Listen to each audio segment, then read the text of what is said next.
다석 사상으로 풀이한 도마복음 신화를 벗어내수 160번째 시간입니다. 오늘은 여성도 하느님 나라에 들어간다. 여성도 하느님 나라에 들어간다라는 제목으로 말씀드리겠습니다. 경애하는 얼번 여러분, 도마복음 114번째 말씀은 이러합니다. 말씀 114. 시몬 베드로가 그들에게 말하기를 마리아를 우리에게서 떠나게 해야 한다. 여인들은 영원한 생명에는 값어치가 없기 때문이다. 예수가 말하기를 보아라, 내가 마리아를 남자가 되도록 인도하겠다. 그리하여 마리아 역시 너의 남성들처럼 얼생명이 되게 할 것이다. 모든 여성을 남자로 만들면 그녀들도 하느님 나라에 들어갈 수 있기 때문이다. 먼 옛날에는 모계 사회가 있었다고 합니다. 중국의 소수민족 가운데 그 흔적이 아직도 남아있는 것을 봅니다. 그런데 유대교 전통의 이스라엘 민족은 참으로 지긋지긋한 가부장 사회였습니다. 여성을 남성의 세계에 끼워주지 않았습니다. 오늘날 이슬람 사회가 그 전통을 그대로 유지하는 것으로 보입니다. 하지만 예수는 유대 사회 구성원들의 빈축을 사면서도 여성을 존중하였습니다. 예수 그 자신도 너그럽고 부드러우며 사랑에 넘치고 자비로운 어머니의 모습이었습니다. 그는 하느님 아버지와 같은 온전한 인격이 되고자 했습니다. 하늘에 계신 너희 아버지의 온전하심과 같이 너희도 온전하라. 칼라일은 영웅 숭배론에서 예수야말로 참 영웅이라고 하였지만 예수를 영웅이라 칭하는 것이 아름답게 들리지는 않습니다. 영웅은 말 그대로 꽃다운 순놈이란 뜻입니다. 모세의 하느님이 권위적인 남성상이라면 예수의 하느님은 자비로운 어머니상입니다. 루가복음 15장에 나오는 예수의 탕자 비유에서 탕자의 아버지가 바로 어머니의 모습을 하고 있습니다. 석가의 하느님, 노자의 하느님, 예수의 하느님은 하나같이 어머니의 모습입니다. 노자가 말하기를 세 보배가 있다. 귀히 여겨 가지니 첫째로는 사랑, 둘째로는 검약, 셋째로는 구태여 세상 일에 먼저 되지 아니함. 그저 사랑으로 날래고 검소함으로 능히 넓고 구태여 세상 일에 먼저 안 됨으로 능히 큰 그릇을 이룬다고 하였습니다. 예수의 제자인 베드로와 공자의 제자인 자로는 서로 닮은 데가 있습니다. 두 사람 모두 사내다운 기질을 가진 것으로 보입니다. 그래서 성질이 과격하고 거칩니다. 말씀 114에는 베드로가 막달라 마리아를 쫓아보자고 하는 이야기가 나옵니다. 도마복음 말씀 중에 훈화가 아닌 사화는 2절 하나뿐입니다. 사복음에는 전혀 없는 이야기입니다. 1896년 이집트에서 발견된 막달라 마리아 복음에도 베드로와 막달라 마리아가 서로 부딪히는 얘기가 나옵니다. 베드로가 마리아에게 말하기를 자매여, 주님께서 당신을 어느 여자보다도 사랑했던 것을 알고 있으니 그분께서 하신 말씀 중에 당신만 알고 우리가 모르는 게 있다면 기억나는 대로 말씀해 주십시오. 그때 베드로가 말하기를 우리가 모르는 비밀을 이런 식으로 여자에게 말씀하셨다니 가당키나 합니까? 관섭을 뒤엎고 여자의 말에 귀 기울여야 옳습니까? 정녕 우리보다 더 사랑하사 이 여자를 택하신 것입니까? 더욱이 웃음을 자아내는 것은 베드로가 스승 예수의 사랑을 더 많이 차지하는 것으로 여겨지는 마리아를 노골적으로 시샘한다는 것입니다. 사나이 값을 못하는 옹졸함이 그대로 드러납니다. 베드로가 이토록 경계하는 막달라 마리아는 평범한 여자가 아니었던 것 같습니다. 평범한 여자였으면 가정에서 지압이나 섬기며 자녀들을 돌보지 아니하였겠는가. 막달라 마리아는 대단한 열성과 정성을 가지고 예수를 쫓았음에 틀림없습니다. 예수를 섬긴 여인들 가운데서도 그녀의 이름이 맨 먼저 나옵니다.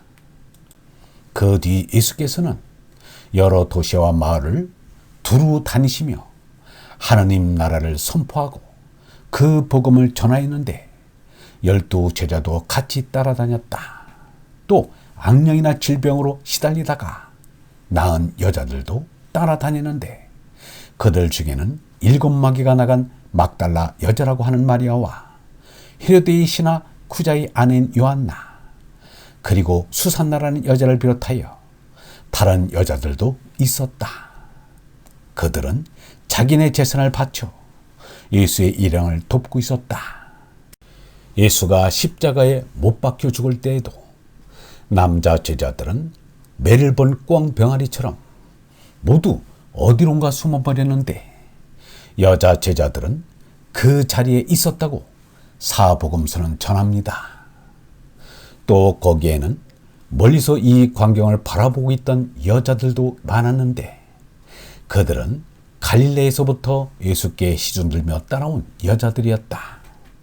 그 중에는 막달라 여자 마리아가 있었고 야고보와 요셉의 어머니 마리아와 제베데오의 아들들의 어머니도 있었다. 또한 막달라 마리아는 예수의 죽음을 장사 지낸 바로 그 다음날 새벽에 가장 먼저 무덤가로 찾아온 사람 중 하나였습니다. 안식일이 지나고 그 이튿날 동틀 무렵에 막달라 여자 마리아와 다른 마리아가 무덤을 보러 갔다. 예수의 발에 나대의 향을 뿌린 여자도 마르다와 마리아 자매 가운데 한 사람인 마리아가 아니라 막달라 마리아로 추정됩니다. 행실이 나쁜 여자로 나왔기 때문입니다. 마침 그 동네에는 행실이 나쁜 여자가 하나 살고 있었는데 그 여자는 예수께서 그 바리사이파 사람의 집에서 음식을 잡수신다는 것을 알고 향유가 든 옥합을 가지고 왔다. 그리고 예수 뒤에 와서 발치에 서서 울며 눈물로 그 발을 적시었다. 그리고 자기 머리카락으로 닦고 나서 발에 입맞추며 향유를 부어드렸다. 예수에게 하는 것으로 보아 막달라 마리아는 비난을 받아야 할 사람이 아니라 칭찬을 들어야 할 사람입니다. 사복음서 기자들은 막달라 마리아의 이름을 들 때마다 그녀의 과거 행적을 꼭 들춰냅니다.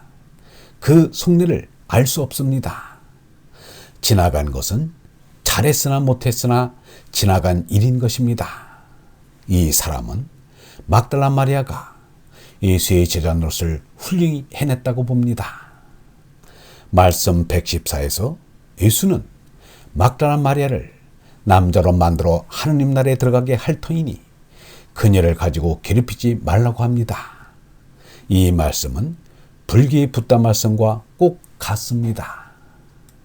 석가붓다는 여인들에게 남자로 태어난 다음 득도 성불하라고 말하였습니다. 여성의 수도 생활에 대한 석가붓다의 생각을 엿봅니다. 석가붓다가 큰 깨달음을 얻은 뒤 제자들과 함께 카필라 성에 왔습니다.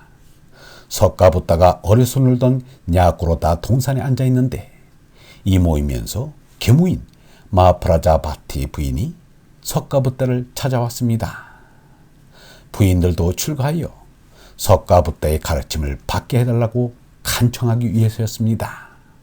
그녀는 3차례나 석가붓다를 찾아와 이와 같이 청하였으나 석가붓다는 그때마다 안 된다고 거절했습니다.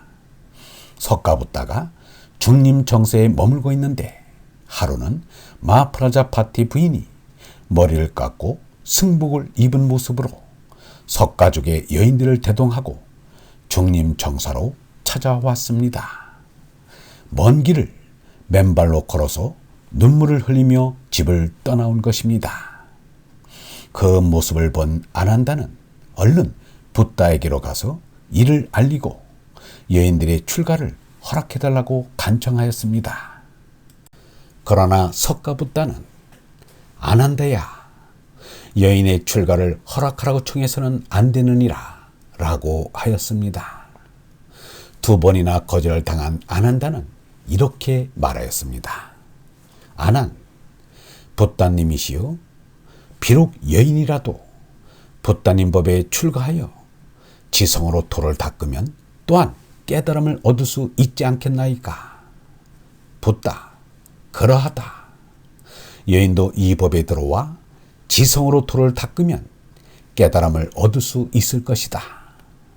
아난, 만일 여인도 깨달음을 얻을 수 있으면 붓다님의 이모이시며 또한 양모이시니 그 은덕이 크거늘 어찌 허락하여 주시지 않나이까. 붓다, 집을 떠난 사마나는 청정한 기회를 닫고 세속의 애착을 떠나야 한다. 그런데 여인은 세속의 애착이 깊음으로 도에 들어가기가 어렵느니라. 그리고 여인이 출가하면 청정한 정법이 세상에 오래 머무르지 못하리라. 그것은 마치 잡초가 무서운 논밭에는 곡식이 자라지 못하는 것과 같으니라. 그리하여 석가붓다는 엄한 8가지 기회를 지키는 조건으로 여인들의 출가를 허락하였습니다. 허락하면서도 1000년 갈 정법이 500년밖에 못 가게 된 것을 아쉬워했습니다. 석가는 여인들이 밤에 음욕이 세고 낮에는 무욕이 세다고 하였습니다.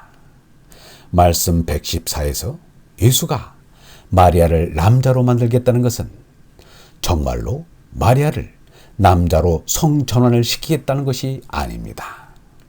짐승 성질인 수성을 버리도록 하겠다는 것입니다. 남자고 여자고 수성을 버리기만 하면 하느님 나라에 능히 들어갈 수 있습니다.